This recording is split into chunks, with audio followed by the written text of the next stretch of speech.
सी news Bharat में आप सभी का एक बार फिर से स्वागत है। वक्त हो चुका है न्यूज बुलेटिन का। इस बुलेटिन में बात होगी बलिया की, जहां जन नायक चंद्रशेखर विश्वविद्यालय परिसर में लगी भीषण आग। साथ ही बात होगी गाजीपुर की, जहां बीती रात सराय गोकुल गांव में फांसी के फंदे पर झूलती मिली महिला की लाश। और बताएंगे कि कैसे सूरजपुर में शादी समारोह से लौट रही युवती के साथ 8 आरोपियों ने किया सामूहिक बलात्कार। और भी तमाम खबरों पर आइए करते हैं विस्तार से चर्चा।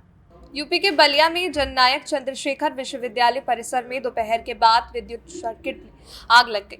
वहीं आग देखते ही देखते भयावह हो गई। फायर ब्रिगेड और विश्वविद्यालय परिवार के लोगों के अथक परिश्रम के बाद आग पर काबू पाया गया। विश्वविद्यालय में जनहानि तो नहीं हुई, लेकिन 20 एकड़ में वनस्पति संपत्ति का भयंकर नुकसान हुआ है।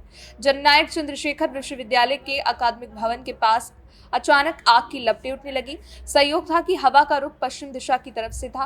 आग प्रशासनिक भवन में नहीं जाकर विश्वविद्यालय परिसर में पेड़ पौधों की ओर चली गई। कुलपति, विश्वविद्यालय के शिक्षक, कर्मचारी, साथ ही छात्र आग बुझाने में जुट गए। कुलपति ने जिलाधिकारी, पुलिस अधीक्षक सहित फायर ब्रिगेड को अवगत कराया। फायर ब्रिगेड के पहुंचने से पहले ही आग भयंकर रूप अख्तियार कर चुकी थी। 20 से 25 फीट ऊपर तक आग की लपटें उठ रही थी। फायर ब्रिगेड ने पहले मोर्चा संभाला और आग को नियंत्रित किया। कुलपति प्रोफेसर संजीत कुमार गुप्ता ने बताया कि लगभग 20 एकड़ परिसर में आग का तांडव रहा।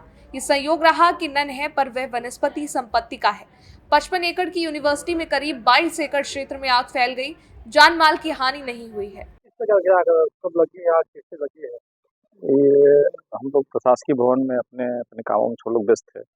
12:30 बजे के आसपास कुछ लोगों ने बाहर से आके बताया कि जो है प्रशासकीय भवन के पीछे हिस्से में आग लग गई है। फिर हम लोगों ने वहां जाकर अपने सारे जितने कर्मचारी हैं, शिक्षक हैं, तो छात्र भी हैं, सब लोग मिलकर बुझाने का प्रयास शुरू किए। अब लगने का वजह जो है वो बिजली से भी हो सकता है, या कोई सिगरेट या बीड़ी कुछ पी के का भी हो सकता है। लेकिन ये इतनी तेज हवाएं हैं यहाँ, और चारों तरफ से सूखे जो है पत्ते हैं और तमाम प्रकार के वृक्ष भी हैं। और आप जैसा कि आप देख ही रहे हैं, जननायक चंद्रशेखर विश्वविद्यालय के परिसर में सर्वाधिक जो है पौधे हैं। वन क्षेत्र में आता है, इस प्रकार से आते पूरे के परिसर में पेड़ों की संख्या बहुत अधिक है। उसमें से बहुत सूखे भी हैं, कुछ वैसे भी हैं। अब उनके बीच में वो आग लग जाने के कारण से हवा इतनी तेज है कि वो सामान्य हम लोगों ने जो अपने पास छोटे उपकरण होते हैं उससे बुझाने का प्रयास, और अपने जहाँ पानी की जो सुविधाएं हैं उससे प्रयास किया गया, लेकिन वो संभव नहीं लगा। और वो बढ़ते बढ़ते पूरे परिसर को लगभग चपेट में लेने की स्थिति आ गई। और हम मान के चलते हैं कि करीब 20 एकड़ के आसपास की जमीन में पूरा जो हमारे थे वृक्ष और सब थे, उनके बीच में वो आग फैल गई। फिर हम लोगों ने फायर ब्रिगेड और डीएम साहब को भी सूचित किया, और फायर ब्रिगेड के लोगों को सूचित किया। फिर वहाँ से थोड़ी देर बाद वो दमकल जो है यहाँ आया है, और उसके कारण से फिर आग जो है नियंत्रण हो पाया है।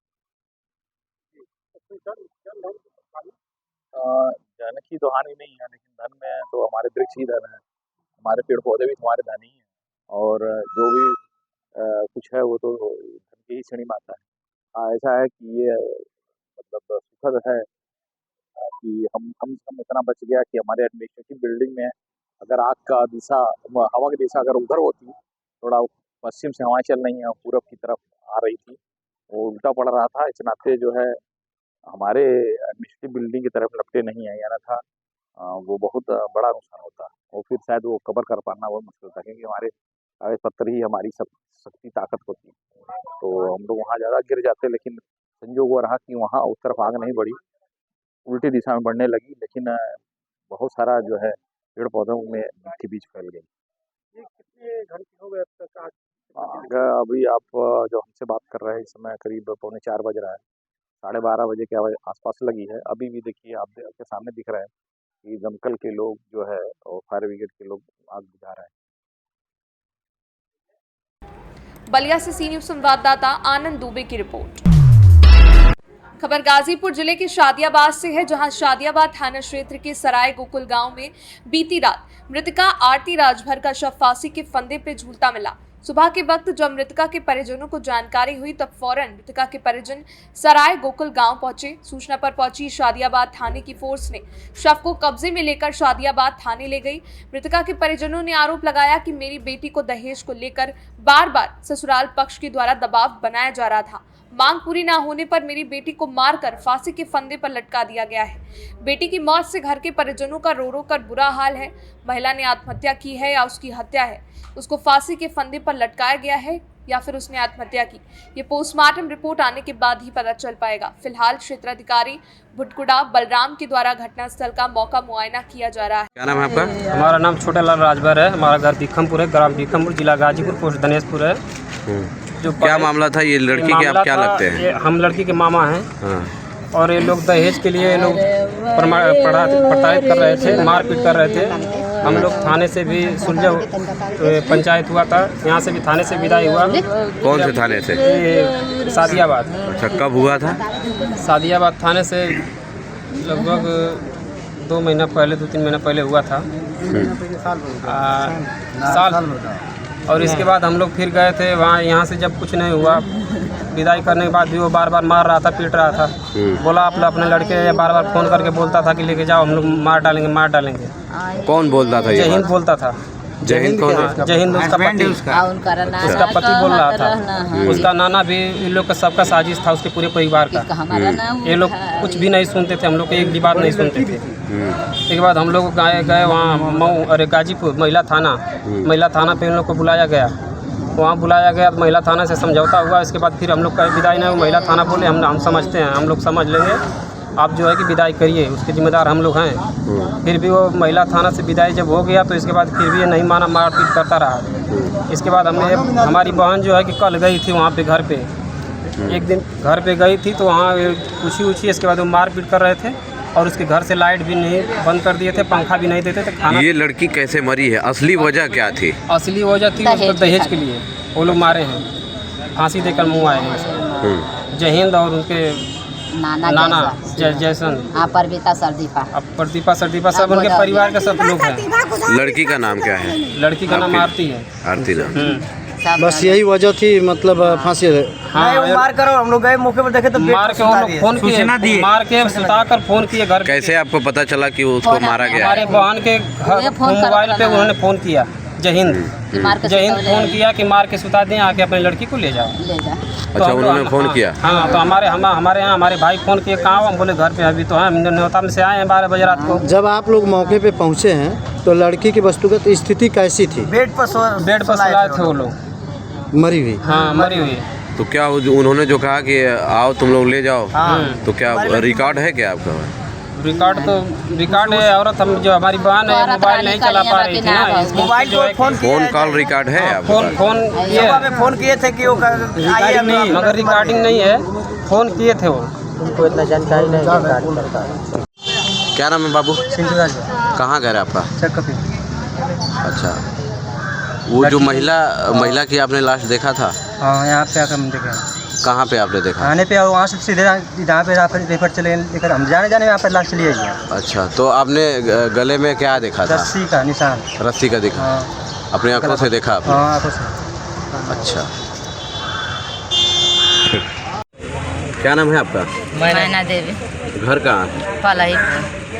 ये लड़की मरी है, आपकी क्या लगती है वो? हमार लड़की है। कैसे, क्या हुआ था, क्या मामला हुआ था? दहेज के कारण।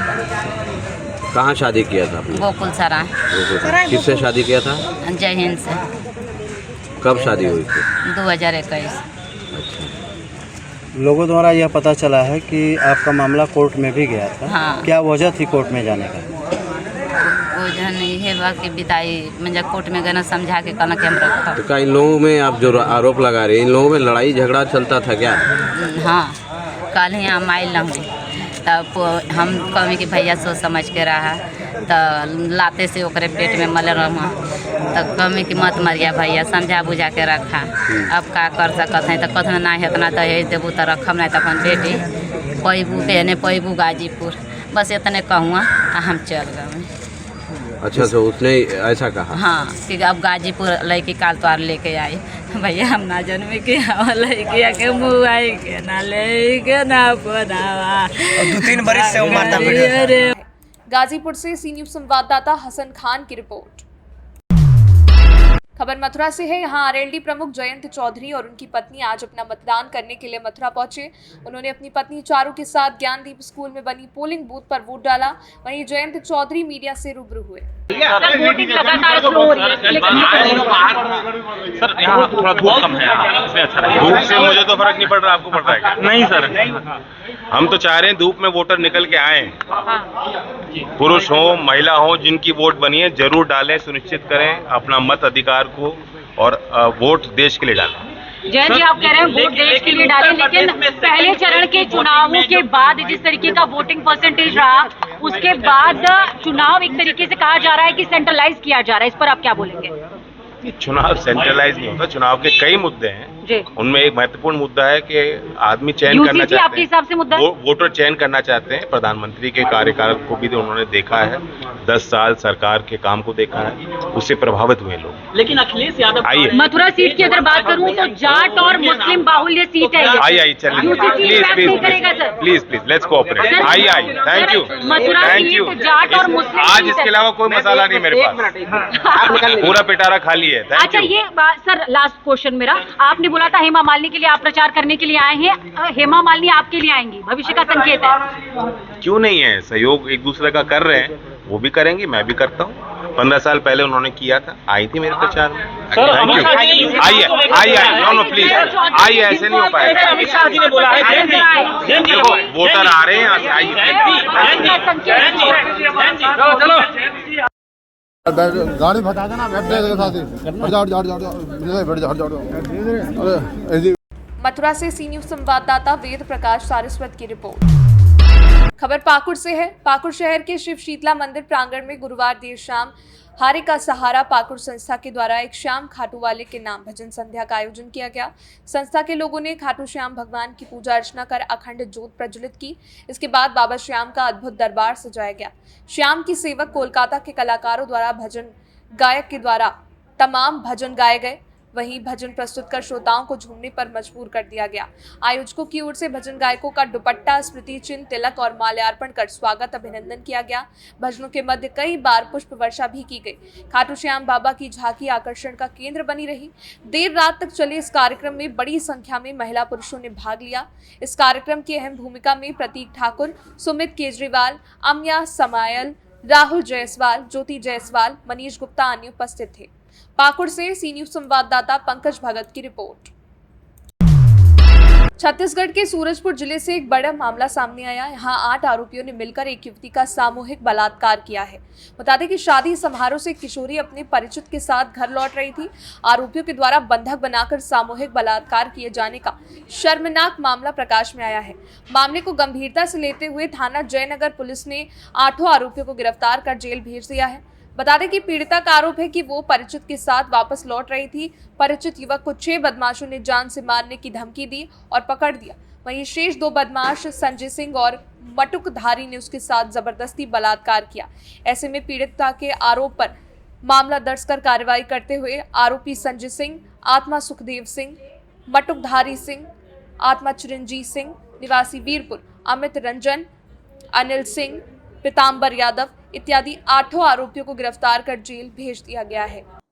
दिनांक 24/4/24 को पीड़िता के पिता के द्वारा हमें एक लिखित आवेदन प्राप्त हुआ, जिसके माध्यम से हमने FIR कायम किया है, जिसमें पीड़िता अपने एक साथी के साथ, जो कि नाबालिग है, दोनों की दोनों, थाना जयनगर क्षेत्र की एक घटना है जिसमें पता चला है कि एक पीड़िता के साथ सामूहिक बलात्कार का एक दुष्कर्म सामने आया है, जिसमें DIG महोदय के निर्देश अनुसार हम लोगों ने एक टीम गठित की और रातों रात सारे आरोपियों को हमने पता तलाश करके सुबह वो सारे के सारे अरेस्ट हो गए और विवेचना के माध्यम से हम लोगों ने उन्हें जेल दाखिल किया है। मामला क्या था? सामूहिक बलात्कार का मामला है। क्योंकि देखिए मामला बहुत गंभीर और सेंसिटिव किस्म का है। ये सारी बातें जो है विवेचना का नहीं, सुनिए विवेचना का, ये विवेचनाधीन है सारी बातें। अभी प्राइमा फेसिया जो हमें पता चला है वो यही है। चुनौती रही आरोपियों को गिरफ्तार करने में? देखिए, इस पूरे प्रकरण में हम लोगों ने रात भर 2 टीम बनाई गई है, थाना विश्रामपुर और जयनगर दोनों के माध्यम से, और अलग अलग क्षेत्रों में जाके समझ लीजिए पूरी कॉम्बिंग पेट्रोलिंग के माध्यम से हम लोगों ने उन लोगों को ढूंढा है। तो कहा जाता 2 सगे भाई हैं। ये अभी विवेचना का विषय है, मुझे इसके संबंध में अभी पता नहीं चला है। सूरजपुर से सी न्यूज संवाददाता सुरेंद्र साहू की रिपोर्ट। फिलहाल न्यूज बुलेटिन में बस इतना ही। देश दुनिया की तमाम खबरों की जानकारी के लिए देखते रहें सी न्यूज भारत। हर खबर आपके साथ, आपके हाथ।